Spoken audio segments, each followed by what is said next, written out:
আমাকে আপনি বাঁচান ডক্টর। প্রেগনেন্ট হয়েছি জানতে পারলে আমার মা আমাকে আস্ত রাখবে না বলে হাউমাউ করে কেঁদে ফেলল মেয়েটি। মাথায় পিঠে হাত বুলিয়ে তাকে শান্ত করল অরুণিমা। কথা বলে জানতে পারল মেয়েটির নাম অদিতি। এ মাসে পিরিয়ড হয়নি, তাই ভয় পাচ্ছে। বয়ফ্রেন্ড নাকি প্রথম দিকে খুব কেয়ারিং ছিল, বিয়ে করবে বলে কথাও দিয়েছিল তাকে। বিশ্বাস করে তার কাছে একদিন নিজেকে সঁপে দিয়েছিল সে। কিন্তু এখন যেন সেই বয়ফ্রেন্ড কেমন পাল্টে গেছে। বিয়ের কথা উঠলেই অ্যাভয়েড করছে অদিতিকে। সেই চেনা গল্প, প্রায়ই এরকম কেস আসে অরুণিমার কাছে। সে ভাবে মেয়েরা কী করে এত বোকা হয়। ছেলেদের একটু মিষ্টি মিষ্টি কথাতেই এরা সব ভুলে যায়। নিজের বয়ফ্রেন্ড তন্ময়ের কথা মনে পড়ে যায় অরুণিমার। বেশ কয়েক মাস হলো আলাপ হয়েছে তাদের, কিন্তু তন্ময় একেবারেই এরকম ছেলে নয়। অন্তত অরুণিমার তো তাই মনে হয়। যাই হোক, চেক আপের পর অদিতিকে আশ্বস্ত করল অরুণিমা। প্রেগন্যান্সি নেই, হয়তো এমনি। শুনে খানিকটা স্বস্তি পেল মেয়েটা। বলল, দাঁড়ান, আগে আমার বন্ধুকে জানিয়ে দিই, ও খুব টেনশন করছে বলে ফোনে খুচখুচ করে কিছু টাইপ করলো সে। ততক্ষণে দুটো টেস্ট প্রেসক্রাইব করে দিল অরুণিমা। মেয়েটার মনে হচ্ছে অ্যানিমিয়া আছে। এদিকে টাইপ করে ফোনটা আলগোছে টেবিলে রেখে দিল অদিতি। মুখ তুলতেই অরুণিমার চোখে পড়ল অদিতির ফোনের দিকে। ওয়ালপেপারে একটা ছেলে আর মেয়ের ছবি। ছবিটা দেখেই বুক কেঁপে উঠল অরুণিমার। ছবির ছেলেটা আর কেউ নয়, তন্ময়। তাকে ছবিটার দিকে তাকিয়ে থাকতে দেখে অদিতি বলল, আমার বয়ফ্রেন্ড তন্ময়, খুব ভালোবাসি আমি ওকে। এরপর আর কোনো কথা কানে ঢুকলো না অরুণিমার। মেয়েটা তার বয়ফ্রেন্ডের ব্যাপারে কিছু বলতে যাচ্ছিল। পরের পেশেন্ট ওয়েট করছে বলে তাকে কোনো রকমে ভাগালো সে। আসলে তন্ময়কে খুব বিশ্বাস করেছিল অরুণিমা। কিছুক্ষণ আগেও তার মনে হচ্ছিল তন্ময় আর সবার থেকে আলাদা। কিন্তু তন্ময় যে এই মেয়েটার বয়ফ্রেন্ড, সেটা তো সে একেবারেই ভাবেনি। তার মানে তন্ময় এই মেয়েটাকে ঠকিয়ে তার সঙ্গে সম্পর্ক শুরু করেছে। কথাটা ভাবতেই তন্ময়ের প্রতি রাগ আর ঘেন্নায় ভরে গেল অরুণিমার মন। একটা প্রাইভেট ব্যাংকের ম্যানেজার তন্ময়, দেখতে শুনতে মোটামুটি ভালোই। প্রথমবার একটা বন্ধুর পার্টিতে তাকে দেখেই ভালো লেগে গিয়েছিল অরুণিমার।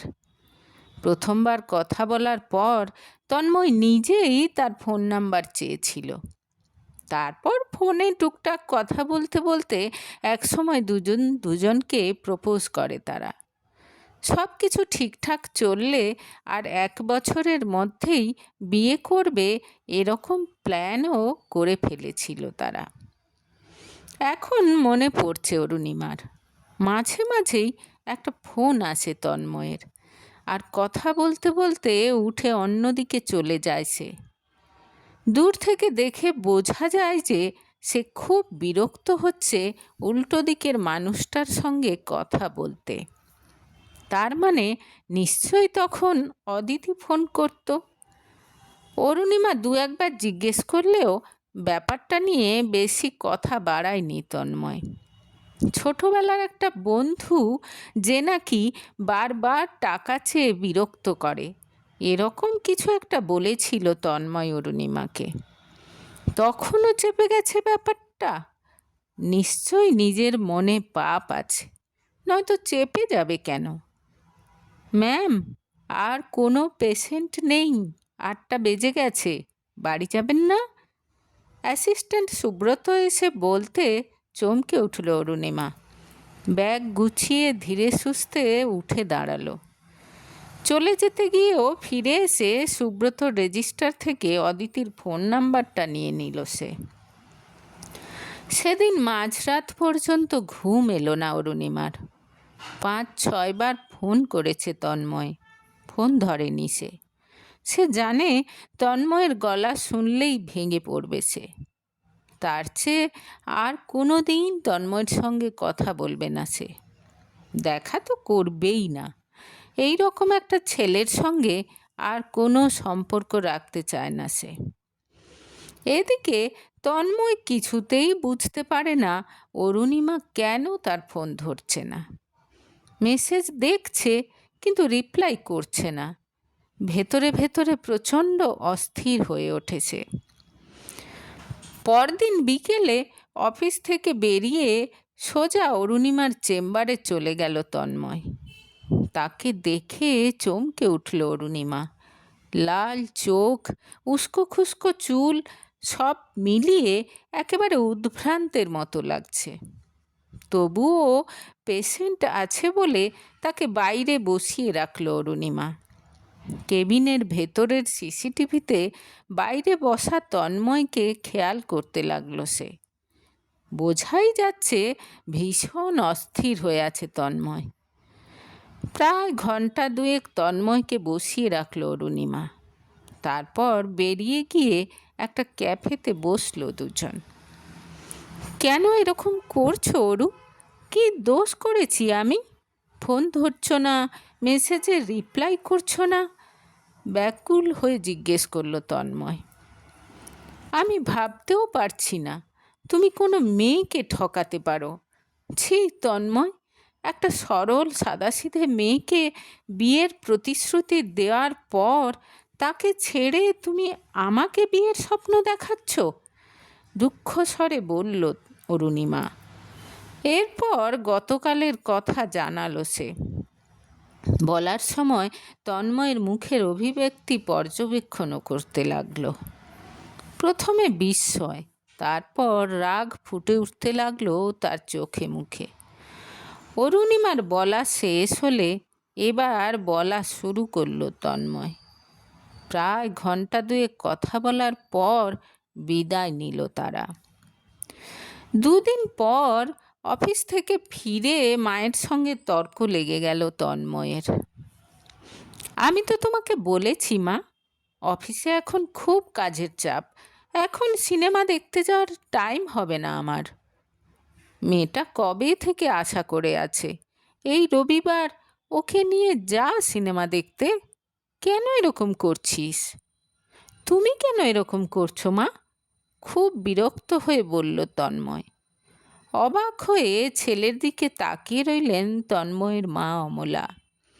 বেশ কিছুদিন ধরে ছেলের এই পরিবর্তন লক্ষ্য করছেন তিনি। একসময় অদিতির সঙ্গে ভালোই সম্পর্ক ছিল তার। দুজনে হাসি খুশি ছিল, গল্পগুজব করত, খুনসুটি করত। হঠাৎ যে কি হলো ছেলেটার, ভালো করে কথাও বলে না অদিতির সঙ্গে। অদিতি বাড়িতে এলেই কোনো না কোনো অজুহাতে বাড়ি থেকে বেরিয়ে যায়। অথচ অদিতি মেয়েটা কত ভালো, কত যত্ন করে অমলাকে, ধীরে সুস্থে কথা বলে, তন্ময়ের সব দুর্ব্যবহার হাসি মুখে মেনে নেয়। অদিতি এলে যেন খুব নিশ্চিন্ত বোধ করেন অমলা। মেয়েটা এসেই আগে তাকে 1 কাপ চা করে খাওয়ায় প্রথমে, তারপর পাশটিতে বসে নানা রকম গল্প করতে থাকে। সেই যেবার পড়ে গিয়ে পা ভেঙে গেল, অসীম ধৈর্য নিয়ে দিনের পর দিন তার সেবা করে গেছে মেয়েটা। তাই অমলা চান যত তাড়াতাড়ি সম্ভব অদিতির সঙ্গে ছেলের বিয়েটা দিয়ে দিতে। কিন্তু ছেলেটা যেন দিন দিন বেয়াড়া হয়ে যাচ্ছে, কোনো কথাই শোনে না।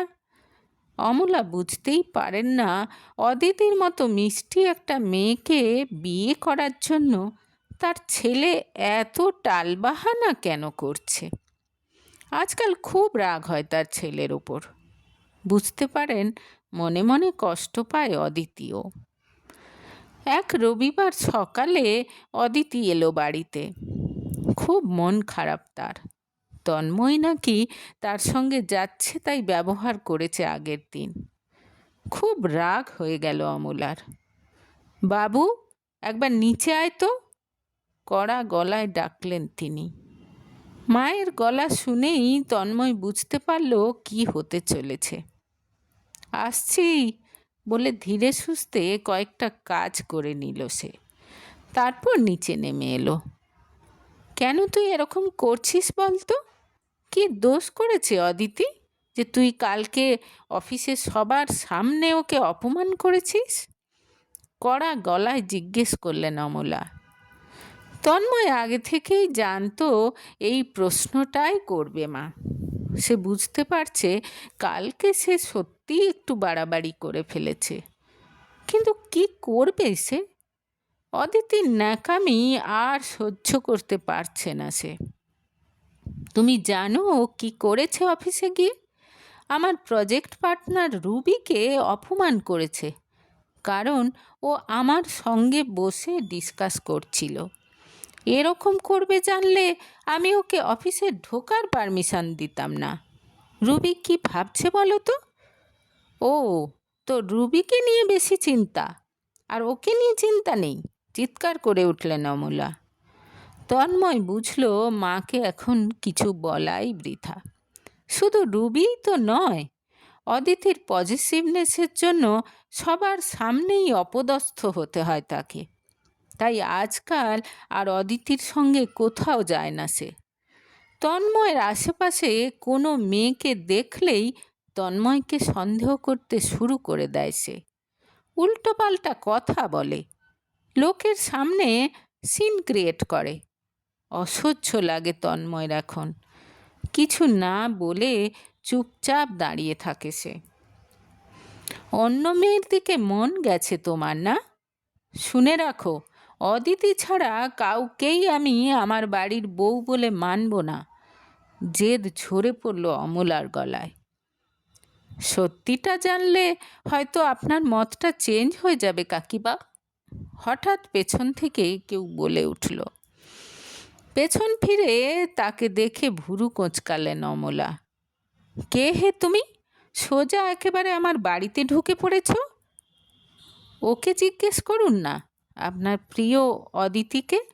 খুব ভালো করে চেনে ও আমাকে, আর আমাকে এখানে আসার জন্য ডেকে পাঠিয়েছে আপনার ছেলে, হেসে বলল অরুণিমা। ততক্ষণে মুখ নিচু করে নিয়েছে অদিতি। এক এক করে এবার অদিতির পর্দাফাঁস করতে লাগলো তন্ময় আর অরুণিমা। কোনো একদিন রাস্তায় অরুণিমাকে তন্ময়ের সঙ্গে দেখে অদিতি বুঝে গেছিল যে তন্ময় আর তার হাতে নেই, কিন্তু তন্ময়কে অন্য কারো হতে দেবে না সে। তাই সঙ্গে সঙ্গে দূর থেকে তাদের ফটো তুলে রেখেছিল, ফলো করেছিল তাদের। তারপর একদিন খোঁজ খবর নিয়ে পৌঁছে গেছিল অরুণিমার চেম্বারে। অরুণিমা যাতে তন্ময়কে ভুল বোঝে তার জন্য প্রেগন্যান্সির মিথ্যে গল্প ফাঁদে। আসলে তো তন্ময় কখনো তার সঙ্গে ঘনিষ্ঠ হয়নি। এক এক করে মায়ের সমস্ত ভুল ভেঙে দিতে থাকে তন্ময়। জানায় শুধু তাকে বিয়ে করার জন্যই অমলাকে এত তোয়াজ করে অদিতি। অমলার প্রতি বিন্দুমাত্র শ্রদ্ধা ভালোবাসা নেই তার। অদিতির বন্ধু নিজে এই কথাটা বলেছে তন্ময়কে। অদিতি যে বেশ অস্বস্তিতে পড়ে গেছে এবার তার মুখ দেখে পরিষ্কার বোঝা যাচ্ছে। ওরা মিথ্যে বলছে মা, বিশ্বাস করো। মুখের কথা আর শেষ হয় না অদিতির, তার আগেই গর্জে ওঠে অমলা। চুপ করো, মিথ্যেবাদী মেয়ে কোথাকার! তুমি আমার ছেলের নামে এত বড় মিথ্যে কথাটা বলতে পারলে? অন্য কারো কানে গেলে কত বড় বদনাম হয়ে যেত আমার ছেলের। আমি যা করেছি তন্ময়ের জন্যই করেছি। আমি ওকে ছাড়া বাঁচব না মা, খুব ভালোবাসি আমি ওকে, মরিয়া হয়ে বলে ওঠে অদিতি। বেরিয়ে যাও, একদম মা বলে ডাকবে না আমাকে। এখনই বেরিয়ে যাও আমার বাড়ি থেকে। কোনো কথা শুনতে চাই না আমি। তোমার মতো চালু মেয়ের কোনো জায়গা নেই এই বাড়িতে। ধীরে ধীরে বেরিয়ে গেল অদিতি।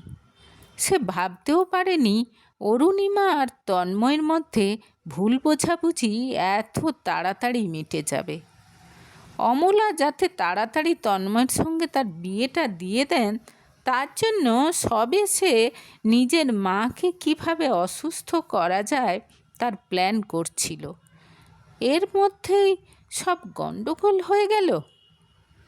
ওদিকে তন্ময় আর অরুণিমাকে বুকে জড়িয়ে ধরে আদর করলেন অমলা। মনে মনে ভাবলেন যত তাড়াতাড়ি সম্ভব অরুণিমার বাড়িতে কথা বলবেন তিনি। এদের দুজনের বিয়েটা না হওয়া পর্যন্ত ওই ভয়ঙ্কর চালবাজ অদিতির হাত থেকে নিস্তার পাবে না তার ছেলে।